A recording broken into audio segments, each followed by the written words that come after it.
So what if you are afraid when you're dying? Let's say you've come up to someone and you've decided to sit with them and you're going to match their breathing perhaps and not really focus on saying words to comfort them, but more just being present or being in the moment, and you realize that they're scared to death. Yeah. What do you do then?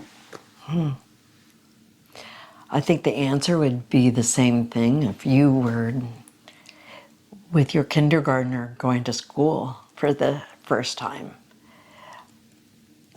You would get down on their level, you'd look them in the eye, and you'd say, tell me more, tell me what makes you afraid. Oh, okay.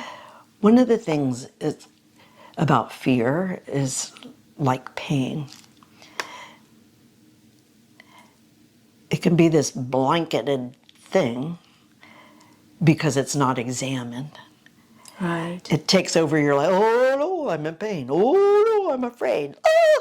Yeah.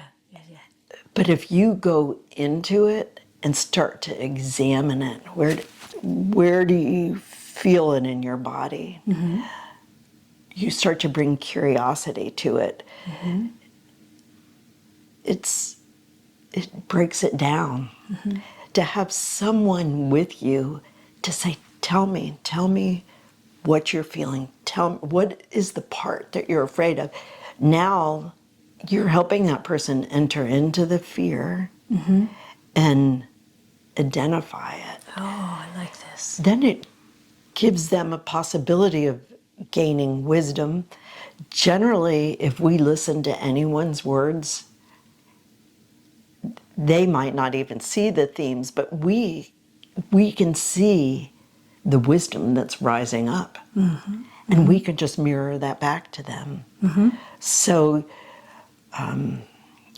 the pain is very frightening. What else? Okay. The aloneness, very frightening. But as soon as you identify it, then there are ways to be present with that. So it kind of loses its power. Right. Because now it's something that you can tangible. Right. Instead of being this, oh my God, I don't even know. I'm dying. What am I've never died before. I don't know how to do this and I don't want to do this. Yeah. I think that's probably the big thing for most people. So by identifying what you're feeling, I think gives voice to the parts of you that you're trying to push away. You're building a wall. I will not die. I'm going to build I'd rather a wall. not. And so I'm going to build a wall. And so that wall is a fear-based thing. It takes a lot of energy. So once you release the desire to protect yourself from dying or the pain or whatever, because pain walls are also something, then you have all this extra energy and thought power that you can put to a more logical place, even if you are on drugs, because you may be pain and reducing drugs. And clearly, hospice, they're trained in how to control pain.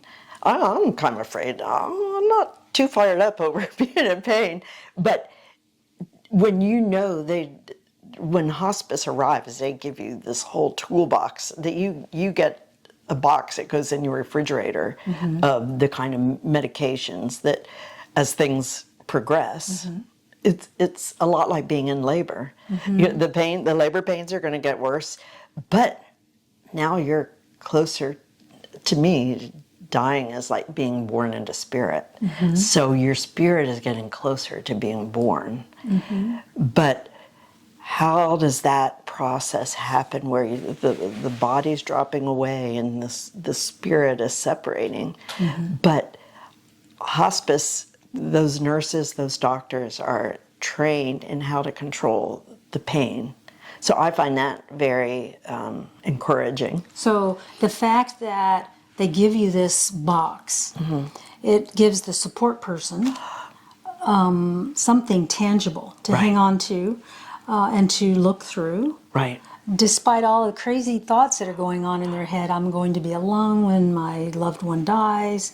So they can actually have something to, stabilize themselves. The personality self is losing control. They're losing their loved one. Right. And so this is one aspect of that. What other things can a person who's losing a loved one focus on? That's a good question. Maybe for their own self.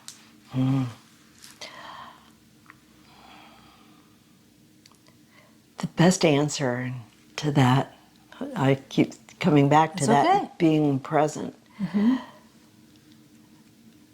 The answer is you don't need any answers. The answers will arise through your experiencing with your loved one.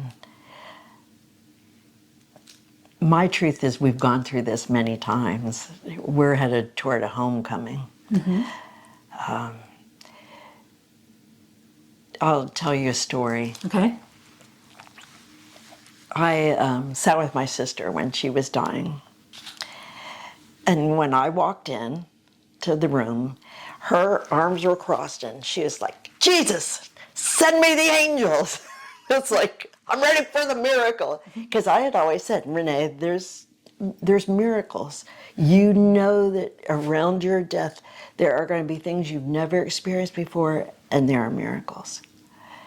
So she was ready. She was ready, but she was a bossy girl. And she was still wanting to orchestrate it according to her personality. Okay, gotcha. And I said, Renee, there will be miracles, but you can't order them up. Yeah. Sorry, honey. And through the weeks I sat with her, there were miracles that she never could have ever expected. And it came in terms of healing with people with whom she'd struggled during her life, that they came round and there was peace that was created. And it was something she never, ever would have expected. Right. And I think that might be the power of letting go. That when we're trying to control our lives to be safe, our life can only be as good or as wonderful or miraculous as we can imagine. But if we shift into that receiving curiosity, then miracles are coming. You can be sure of that. And it's only because you've made yourself permeable There we by go. stepping out of the control. And that's the gift that the dying person gives to everyone who has the courage to be quiet, to be present, to know that we have hospice people around us who are going to control the pain. Right. But if we can settle down, if we can leave our grocery store talk behind us and slow down, match our breathing, we're going to see miracles. Often people in hospice, lots of people will tell you this, that the person who's dying will start to see, Grandma, there's my sister. Like, there's definitely, I see it as like a crowding around of beloveds who are waiting for this person to be born back into spirit. And to them, I think it's even a delight to shed the body, to be free from the things that we worry about and we try to control.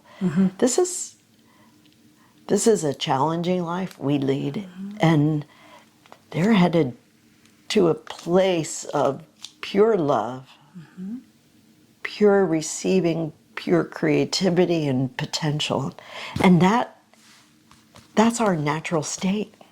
I've often said that the miracle is death. Yeah. One time I was watching a television show with my girls. I think it was Touched by an Angel. It was years ago. And a little girl was stuck in a well. And they found her just before she died. And it was the very end scene, you know, they found her and she lived. And I stood up to leave and I said to my girls, I said, well, had she died, it still would have been a miracle. Because they were saying it was a miracle that she was found. I said, the miracle would have been that she passed on. She wasn't stuck in the well any longer. And I said, sometimes we just don't realize that death is the miracle. And I heard as loud as a bell, just loud, why have you never thought of me as such? My mom passed away when I was a little girl.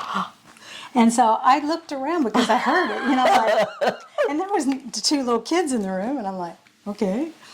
And I had the best conversation with my mom for the next, I don't know, 15 minutes about stuff like I had this wall of where I could say death is a miracle, but to actually be death is a miracle was a different part of me. So I'd only done part of the work.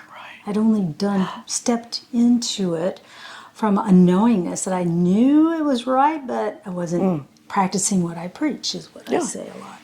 So I see where you're coming from. It's really profound. The things that we can learn from a dying person, the things the dying person has the opportunity to experience if they reduce their walls and stop pushing so hard and hanging on to something that is not there's no joy in that. So inner peace comes from allowing, even when you're dying. Yeah. That's what it sounds like to me. Yeah. And after you've been through that loving, connective, transformative experience, when you have a flat tire, it's nothing. Like it teaches you kind of this remedial, I got this. I got this. I got this. I love that. Let's do some more talking. Okay. Join us again in the next video. We're going to continue this talk. Thank you so much for joining me, and I'll see you next time. Bye-bye.